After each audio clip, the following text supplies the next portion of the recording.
Valdės malda Anthony de Mello. Skyrius religija. Nematomos sutros. Tetsugenas, zen mokinys, pasiryžo milžiniškam darbui – išspausdinti 7000 sutrų knygą, kurią lygi tol buvo galima skaityti tik kiniškai. Rinkdamas aukas savo projektui, jis išmaišė skersai išilgai visą Japoniją.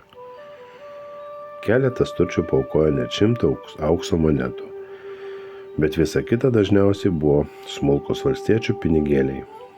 Kad ir kiek gaudavo, Tetsugenas visiems vienodai dėkodavo. Pagaliau po ilgų 10 metų kelionės jis surinko aukas savo sumanimui įgyvendinti.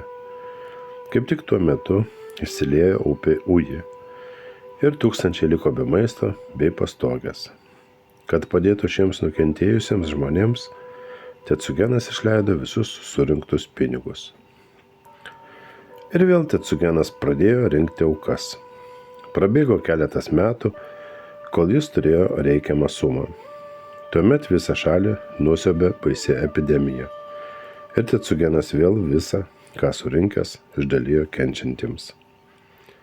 Darsik Tetsugenas leidosi į kelionę ir po 20 metų svajonė išleisti sutras japonų kalba pagaliau tapo tikrove.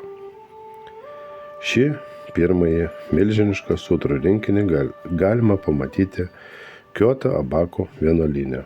Japonai pasakoja savo vaikams, kad Tetsugenas išleido 3 sutrų leidimus. Pirmieji 2 nematomi ir neperlyginamai svarbesni nei 3.